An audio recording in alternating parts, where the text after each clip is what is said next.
cantidad de costados y de aspectos que se podrían nombrar. Y lo que hice fue una selección, un recorte que a mí me pareció significativo. Podría presentarla a Alicia como un referente, como formadora y portavoz de varias generaciones de psicopedagogos, tanto de América Latina como de también Portugal. Podría presentarla como autora, autora no solo de cantidad de publicaciones en revistas especializadas, en revistas de divulgación, también como coautora de algunos textos, por ejemplo con Ricardo Rodulfo, sino también desde sus textos que son conocidos por muchos de nosotros que estamos aquí presentes. Podría presentarla por su primer libro, que fue publicado, me fijé, y fue en 1987, su primer libro. Ayer pensábamos y no estábamos muy seguras del año. La inteligencia atrapada, un texto en el que ella aborda la pluralidad causal del aprendizaje y del funcionamiento mental, un libro base, yo creo, para las psicopedagogas y los psicopedagogos. Podría presentarla desde su segundo libro, La sexualidad atrapada de la señorita maestra, donde ella aborda las cuestiones de género que atraviesan, a través de la desmentida, el ocultamiento, la escuela, y cómo esto incide en el aprendizaje de los alumnos y las alumnas. Podría presentarla desde Poner en juego el saber, desde los idiomas del aprendiente, desde psicopedagogía en psicodrama, que los tres los nombro juntos porque en realidad a mí me aparecieron juntos, porque la producción fue realmente bastante simultánea. Entonces, a mí en mi vida aparecieron juntos, fueron de producción simultánea.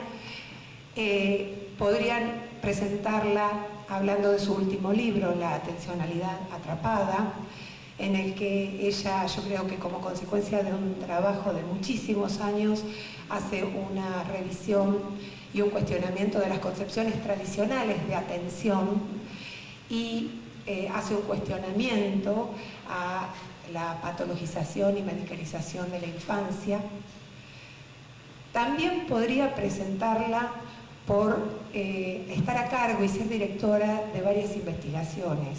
Una de ellas justamente ligada al último libro, sobre la medicalización en la infancia, que en sus inicios se llamó Situación de persona prestando atención, y que, bueno, fue modificando su nombre porque creo que socialmente se empezó a hablar de esto. Esto es una cosa que corre por mi cuenta. Este cambio de nombre, socialmente se empezó a utilizar este concepto de la medicalización. Porque hace tiempo nosotros comenzamos, tal cual vos estás diciendo, antes mismo que comenzase toda esta epidemia, entre comillas, de medicalización y rotulación, ¿verdad? Cuando comenzamos a ver esto ya en otros países, en Estados Unidos, y bueno, comenzamos a analizar este tema, ¿verdad? Así es, tal cual vos estás diciendo. Incluso yo quiero decir que una de las personas que estuvo muy involucrada en esta investigación en los inicios fue Soledad Lugones, que no está acá porque está viajando, pero dentro de un rato va a estar en Trenquelauquen y nos viene a visitar junto con Silvia Iannantoni, que también está viajando, dos psicopedagogas hermanas de Capital Federal, del grupo de PSIVA, que quisieron estar. Mañana van a estar y bueno, hoy van a estar a última hora. Pedagoga, Alicia me permitió revisar mi historia como aprendiente, resignificarla desde mi rol como psicopedagoga, como docente. Realmente me permitió espacios de autoría de pensamiento con mis hermanas, las de Buenos Aires, que van a venir, y las de Trenquelauquen, a las que les quiero agradecer, porque la verdad que estoy muy feliz, y esto se lo estoy diciendo a mis compañeras de la asociación, del espacio hermoso, este grupo tan, que qué palabra usó Alicia hace unos días en un mail, ese grupo tan potente.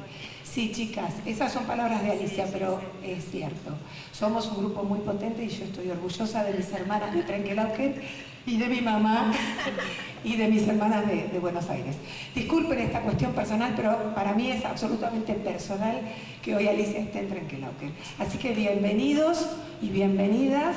Y bueno, que estas jornadas sean un lindo espacio para aprender, para enriquecernos, para intercambiar. Es desde ahí que nace después, o que se nutre la alegría de enseñar. Entonces, quisiera comenzar contándole a ustedes también, quizás incluso lo he relatado en el último libro, y no hay ocasión que yo hable a un público amplio que no relate esta pequeña historia, pero grande historia, que también creo que soy portavoz, por eso me ha gustado la palabra que dijiste, Adriana, en este caso de un señor anciano, que hace bastante tiempo yo me encontré, yo iba a visitar un pacientito en un hospital público lejano de la ciudad. En ese lugar yo no era conocida, era una señora que entraba al hospital por un pasillo, ¿verdad? Y me encuentro allá al fondo un grupo de médicos y enfermeras que estaban muy contentos y alegres, y no es común ver en los hospitales alegría, ¿verdad?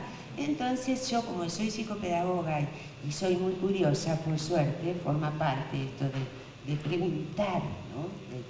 De qué se trata. Entonces yo me acerqué así, dije algo, hice una pregunta, y estos médicos, estas enfermeras me dijeron, ve a aquel señor allá que se está yendo, que está saliendo por el pasillo. Este señor entró hace 45 días acá en estado de coma porque había sufrido un accidente y nosotros creíamos que iba a morir, ¿verdad?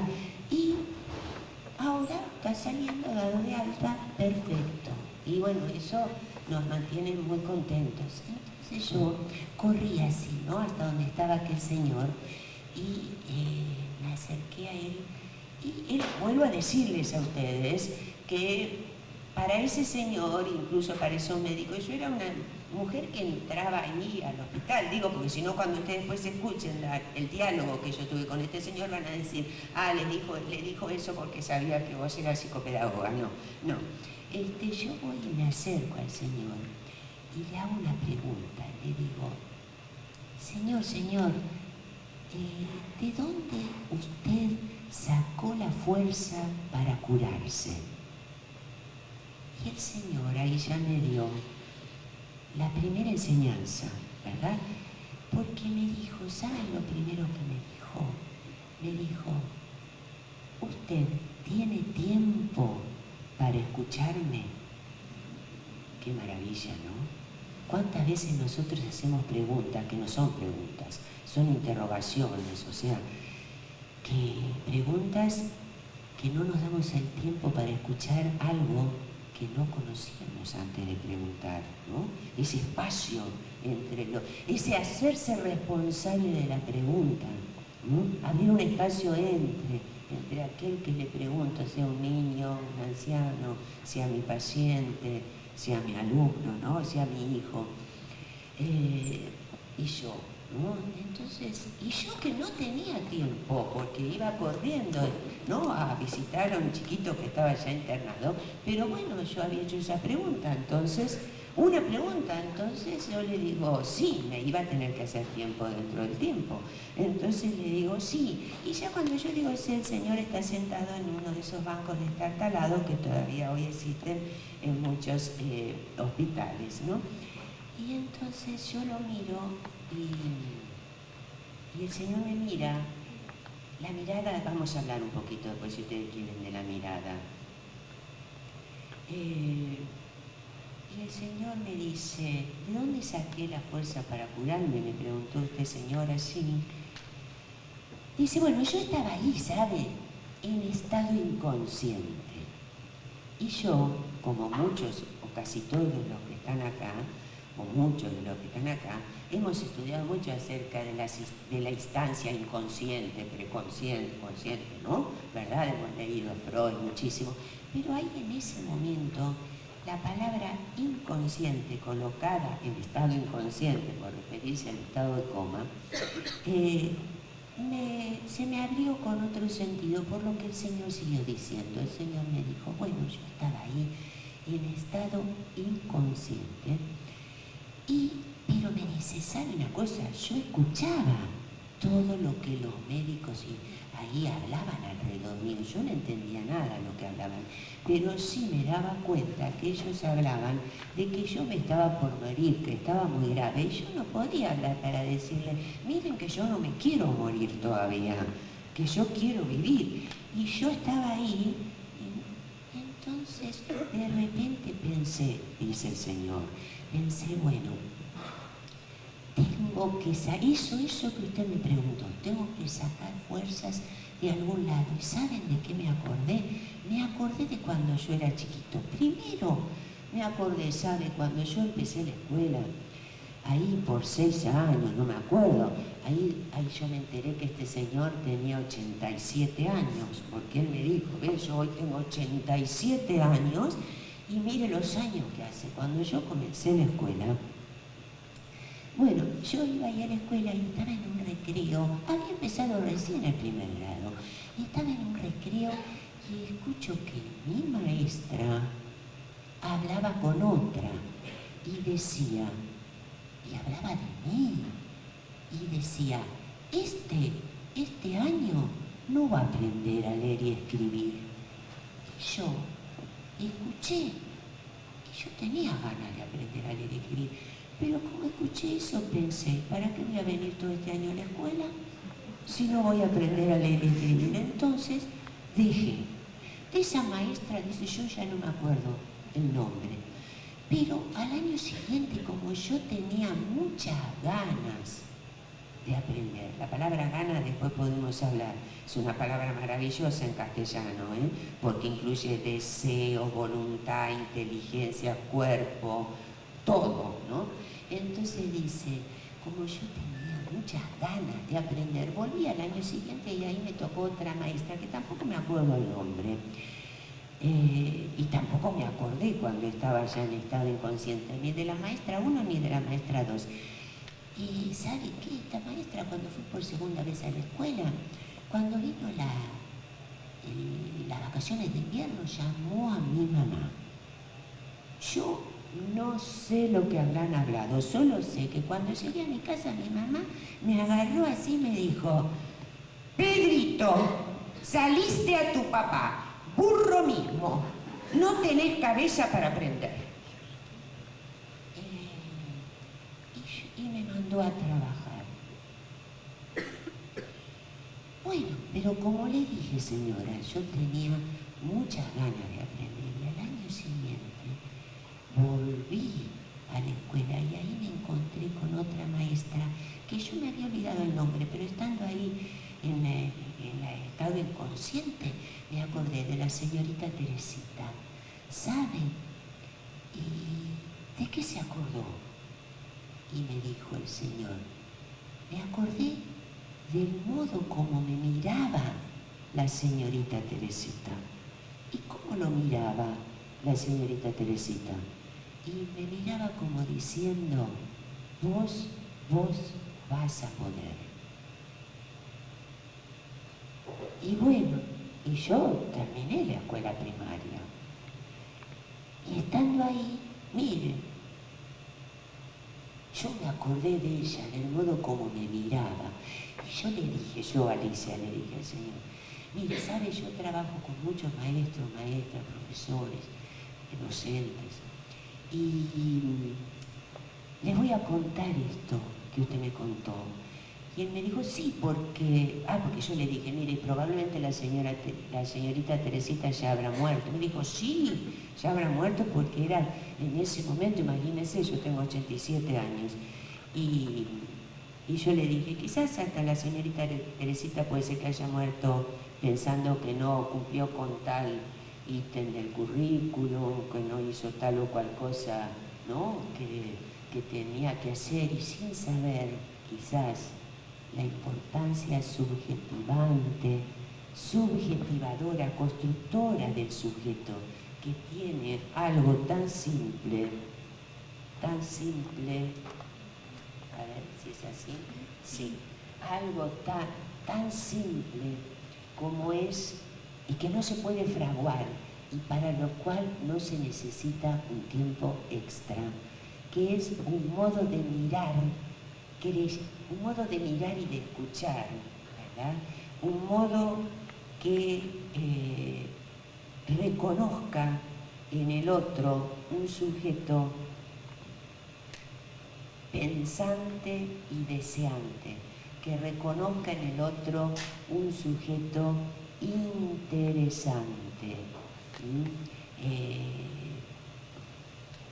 Ahí puse, después le voy a decir por qué puse un molino también en esas imágenes, más al final vamos a ver el porqué de esos molinos, ¿no?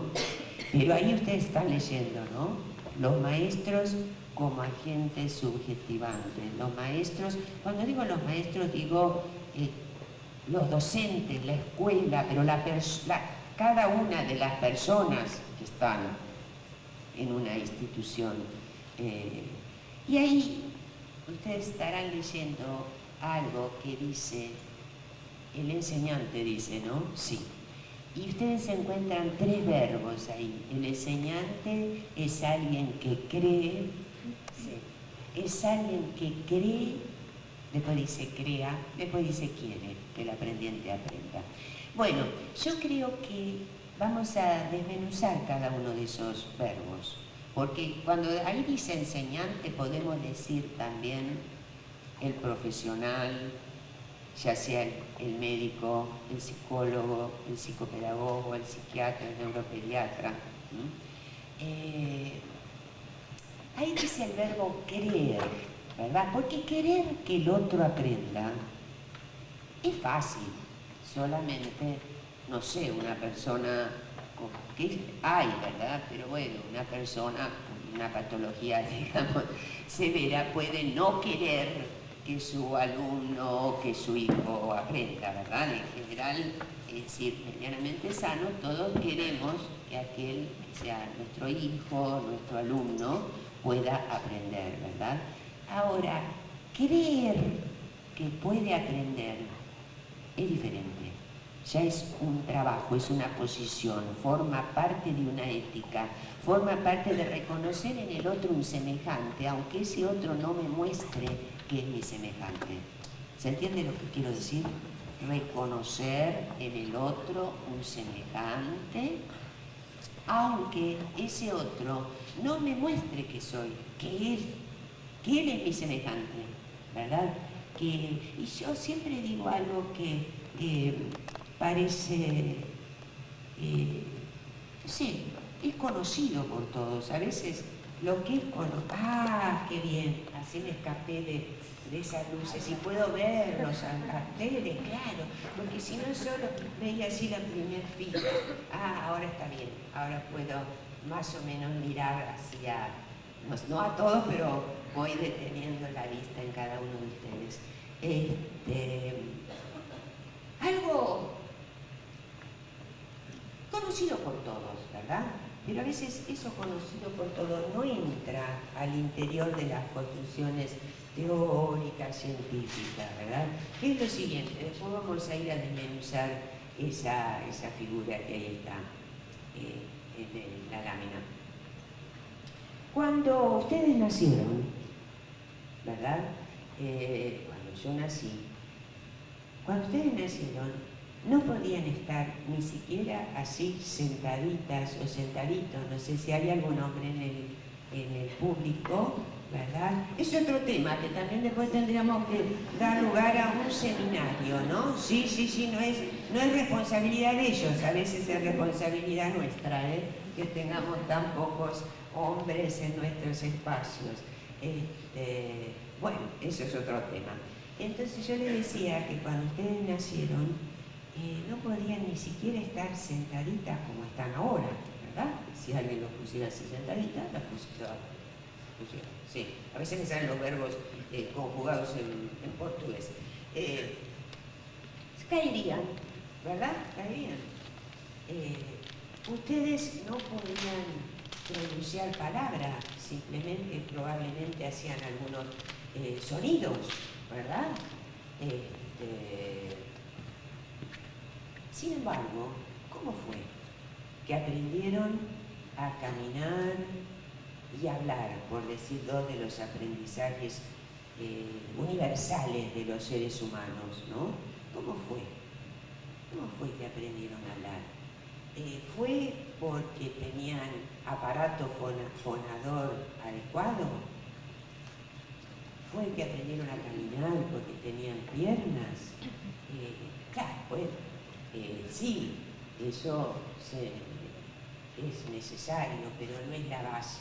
Ustedes aprendieron a hablar porque les hablaban, aún probablemente a muchos, sino a todos los que están acá, aún cuando estaban dentro de la panza de la mamá. Los consideraban hablantes antes de que ustedes demostrasen nada semejante al modo de hablar que tenían sus progenitores, ¿verdad? Sí, ustedes aprendieron a hablar porque ustedes comenzaron a gorjear, a hacer algunos soniditos, a joa, y había quien decía, ¡uy! Dijo mamá, y venía el papá y decía, dijo papá, y venía la abuela y dice, dijo abuela, no sé, alguna puede ser. Pero dijo algo, mirá, está hablando, y no esperaban que mostrarle un objeto y le decirle así, ¿no? Decí agua, ¿no? No. ¿Cómo fue que aprendieron a caminar también? Porque los consideraron caminantes, mismos, escúchenme bien, sabiendo, porque eso es una sabiduría ancestral, que cuando ustedes caminasen, iban a ser mucho más molestos que cuando estaban en la cunita, ¿no es así? Cuando estábamos en la cunita, ¿verdad? No íbamos y tocábamos todo, tirábamos las cosas, no tenían que, no, los habitantes de la familia estar cuidando que no nos cayéramos o que no hubiera enchufe para que metiéramos los dedos, ¿verdad? Mismo sabiendo que íbamos a ser muchos muy molestos, ellos creyeron, ¿verdad? Y quisieron, ¿verdad? Y crearon, que es el otro verbo que está ahí, crear, ¿no? ¿Está bien? Sí, crear.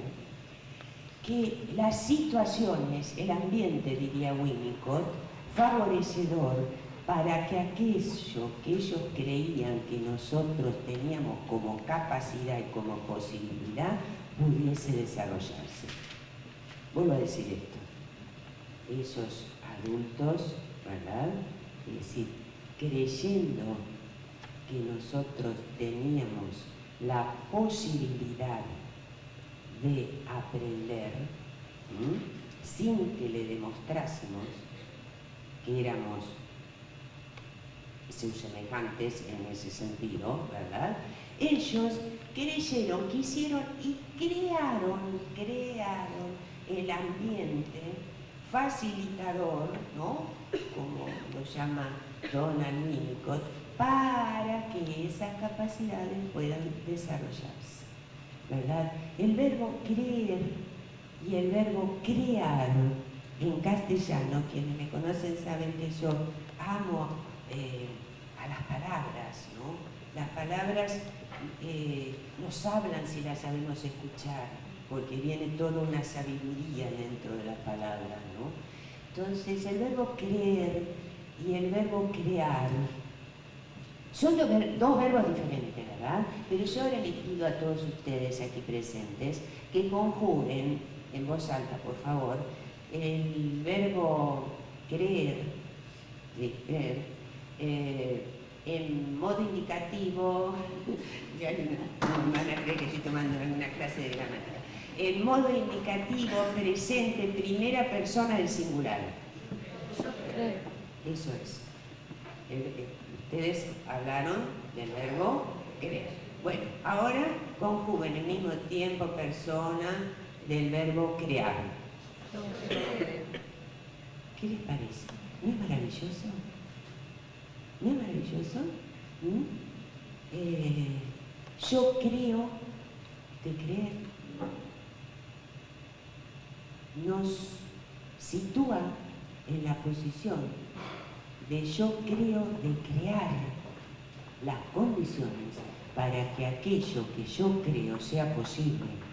Y este es el problema de la patologización de la infancia. Porque si yo no creo, también no voy a crear las condiciones para que aquello que yo... O sea, o voy a crear las condiciones para que aquello que yo no creo no aparezca, ¿verdad? O por lo menos me voy a ausentar de la responsabilidad, y digo responsabilidad con todo criterio, sé lo que estoy diciendo, de la responsabilidad que como adulto, sea padre, madre, profesor, es decir, cuidador, ¿no? Diagnosticador. Sí, no existe una profesión llamada diagnosticador, lo estoy diciendo entre comillas, ¿verdad? Más vale, espero que no se invente algún día en esta era de las especializaciones, ¿no? Esperemos que no. Pero bueno, muchos de los que están acá presentes diagnosticamos, ¿verdad?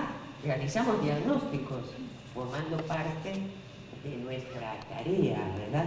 Y a veces, pocas veces pensamos en el efecto que puede tener nuestro diagnóstico, ¿no?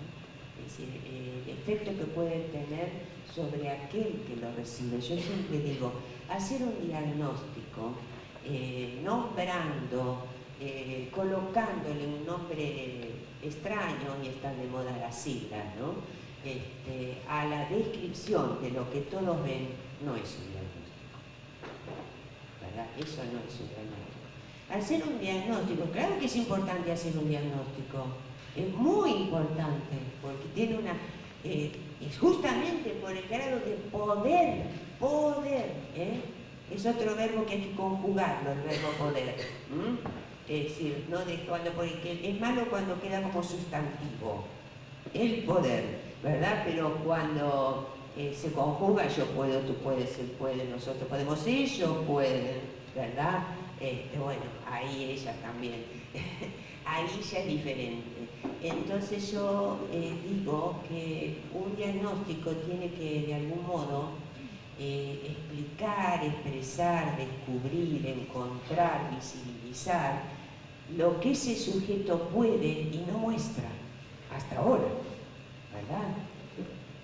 Es decir, dar visibilidad, encontrar, ¿no? Todas esas palabras que acabé de decir, es decir, aquello que, bueno, esto que es lo que va a posibilitar que aquellas personas que estén cuidando de aquel ser tengan elementos, ¿verdad?, para, bueno, creer, ¿no?, por dónde es posible intervenir.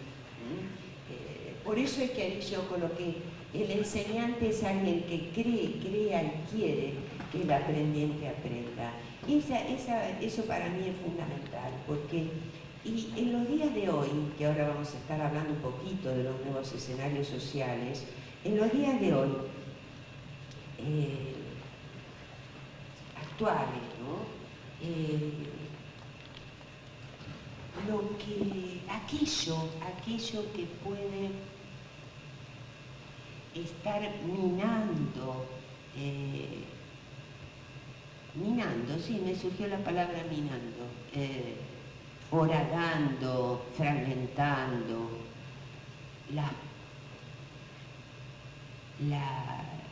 la capacidad deseante y pensante, y atencional